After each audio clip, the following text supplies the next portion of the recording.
নতুন গাজর বিক্রি হচ্ছে ৭০ টাকা থেকে ৮০ টাকা কেজি।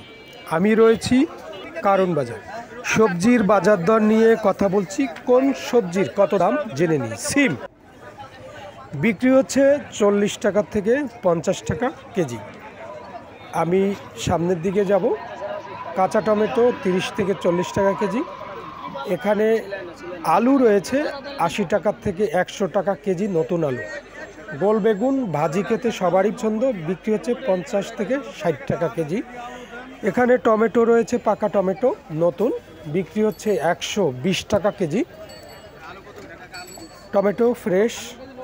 পেঁয়াজের পাতা প্রতি মোটা বিক্রি হচ্ছে ৫০ টাকা।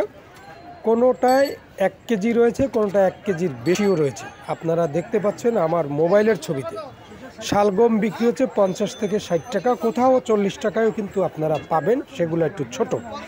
আমি এই যে করলা বিক্রি হচ্ছে আজকের বাজার দর ৮০ টাকা থেকে ১০০ টাকা। লাউ পার পিস বিক্রি হচ্ছে ৮০ টাকা।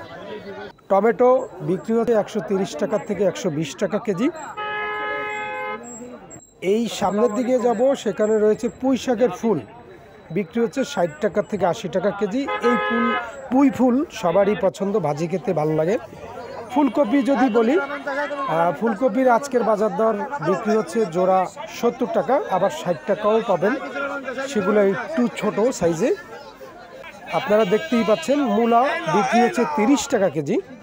এখানে শাক রয়েছে, যে ধরনেরই শাক নেন না কেন প্রতি মোটা ১০ টাকা, বেশি করে নিলে ৩ মোটা ২০ টাকা রাখছে।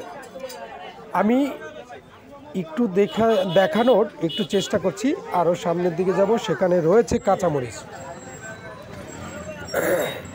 আজকের কাঁচামরিচ বাজার দর বিক্রি হচ্ছে ৬০ টাকা থেকে ৮০ টাকা কেজি। সবারই নিত্য প্রয়োজনীয় জিনিস। আসলে শীতে যে পরিমাণ সবজির দাম কমার কথা ছিল, আসলে কমেনি। আদা বিক্রি হচ্ছে বাজার দরে ১০০ টাকা থেকে ১২০ টাকা কেজি। ইন্ডিয়ান রসুন ২৩০ টাকা থেকে ২৪০ টাকা। দেশি রসুন বিক্রি হচ্ছে আজকের বাজার দর ১৮০ টাকা থেকে ২০০ টাকা কেজি। পেঁয়াজ ১২০ টাকা প্রতি কেজি, পেঁয়াজে বেড়েছে ১০ টাকা।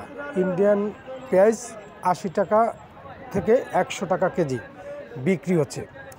তো আমি আর বেশি কথা বাড়াবো না, আপনার মোটামুটিভাবে সব সবজিরই দামই একটু বলে দিয়েছি। সবাই ভালো থাকুন, সুস্থ থাকুন। সবাইকে আমার পক্ষ থেকে আসসালামু আলাইকুম। ভিডিও ভালো লাগলে ফলো দিয়েন, কমেন্টস করেন, শেয়ার করে দিন। আর ভালো না লাগলে আসলে কিছু করার নাই, আমি চেষ্টা করি ভালো কিছু করার জন্য। সবাইকে আমার পক্ষ থেকে আবারও আসসালামু আলাইকুম।